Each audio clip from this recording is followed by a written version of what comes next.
All right, here's a Chassidic story about Rabbi Mair Parmishlian. Mair of Parmishlian. Mair of Parmishlian was a very holy Jew, lived a couple hundred years ago. And he did a lot of miracles. Very holy person. And here's a story.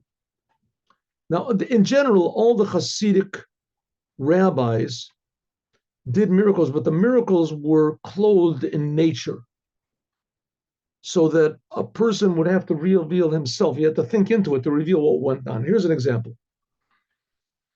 Okay, once there was a Jew that came to Rabbi Mair of Parmishlian and said that he was in dire straits financially. His daughter had to get married, his wife was sick, he had other debts to pay, and he didn't know what to do. He wanted a blessing for that he should have money, that he should have it. And so Rabbi Mair Parmishlian said, I can't give blessings. I'm sorry if my pipe doesn't work. And my pipe is all stuffed up. They used to have these long pipes with a long stem on it. And in order to clean it out, you had to have a long stick, but it had to be made in a special, with a pliable sort of iron that would go and clean it out. And this wasn't found everywhere, this long stick. I mean, the thing must have been, like a yard long. You could smoke it. So he said, listen, do me a favor. Take this, I have this, my old pipe cleaner, my pipe, whatever's wire, it broke. I want a new one. Go to make me a new one, come back, and then I'll be able, when I smoke, then I can calm down and I can give you a blessing.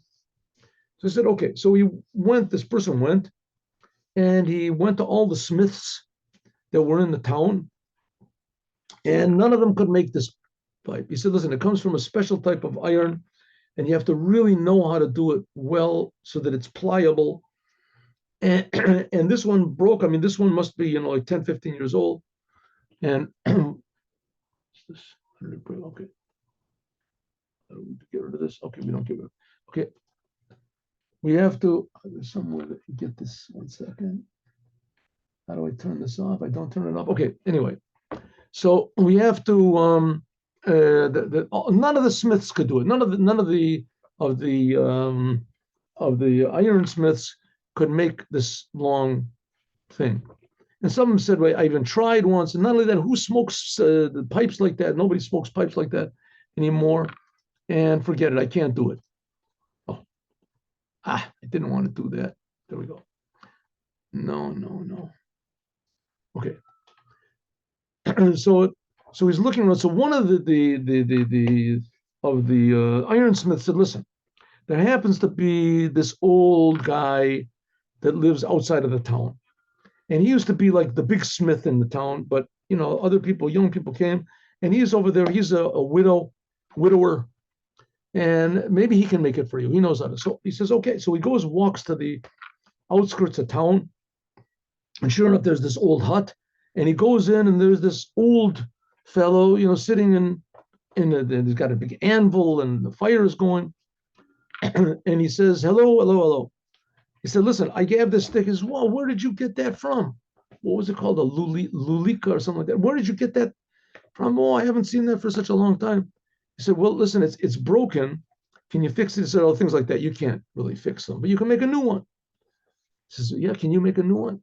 He said, yes, I can. Nobody else can. I can do it. Did you go to the other places? They probably, I went to, they probably can't do it, right? Says, you're right. You can't do it. They don't even have any idea. Yeah, it's a special type of iron. You have to make it a special way. I can make it for you. Sit down and make. So the smith, he's a Gentile. He's not a Jew. And this Jew is sitting there while this guy's working. They start talking. And the Gentile tells him about his life. He tells him about his wife and how he loved her and she passed away and the different things happened and this and other thing. And they start telling him the lessons from life. And then he asks the Jew what about him, and he tells him about himself. And they become friends. They realize that they have, and it's a really friendly guy. And he tells a joke, and he finishes making the thing for him. He says, how much do I owe you? And the Gentile, the what is it? The ironsmith says to him, "Listen, I I really like you. I'm alone, and even in my whole life, I never had. You're really a friend. You're a friend. You really understand me, and I understand you. That was the most wonderful conversation I just had. Please, I'm all alone here. Do me a favor. Come back tomorrow and let's talk some more." So the Jew says, "Sure, I really enjoyed our conversation, immensely. You're really a good person. I'll, uh, I'll do it. I'll come back. I'll come back tomorrow and we'll talk." This is good. So the Jew goes back and by the time he finishes this thing, it's already nighttime. And he says, "I can't go to the Rebbe now. I'll be disturbing him. And so I'll come back in the day. After I finish praying in the daytime, I'll come back to the Rebbe. Rebbe will also have finished praying, and I'll take him this, then I'll get my blessing." So he goes and he goes to an inn wherever he's staying, and he sleeps the night, wakes up early in the morning, and he goes, he prays, he comes back and he gets his stick, what is it? And he sees there's people all gathered together. Oh, I forgot something. I'm sorry. I forgot a part of the story. Good. It's not too late.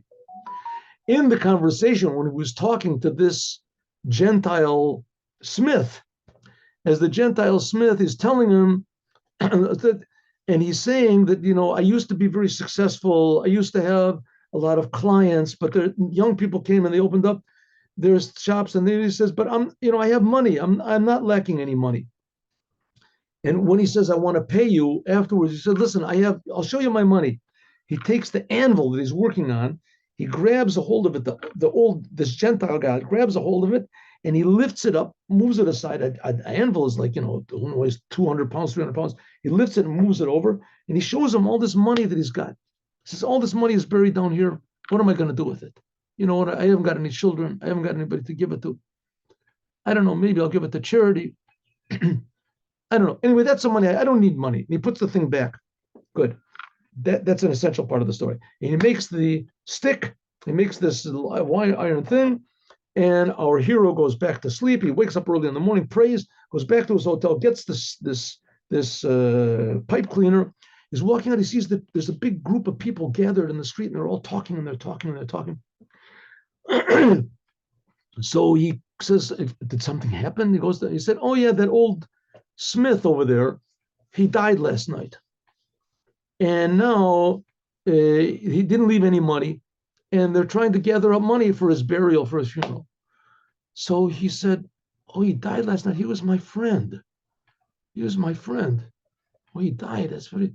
So he's crying, and suddenly he realizes, one second, nobody says, they're raffling off all of his stuff. He says, "Yeah, but all of his tools are all old. They're not, who wants to buy them anymore? No one wants to buy them. And there's the hut over there. But on the other hand, we can't just leave him there alone." So the Jew said, "Listen, how much would you be willing to sell? How much does a funeral cost?" Says, "A funeral, a good funeral with a nice coffin, with this, it costs like, who knows, 50 rubles or something, and if you sold all of his stuff, maybe you get 10 rubles. Said, I'll pay for the whole thing.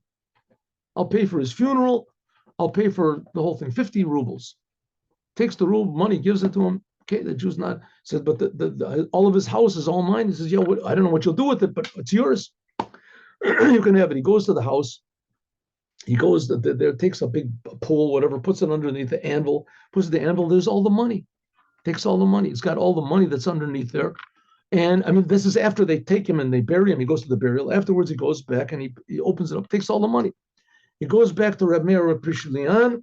He says, "Oh, here's your pipe thing. Your thing." He says, "Now, can I give you a blessing?" He said, "That's the blessing. That's the blessing. First of all, you made a person feel good. And second of all, you're using his money for holy purposes. What would, if somebody else got the money, what would they do? Drink? What would they do with it? You're using the money for holy purposes. And that's the reason I sent you to get this stick. This thing was in order that you should meet that old man, and that man, he was the source of your blessing. Have a good day with Mashiach now."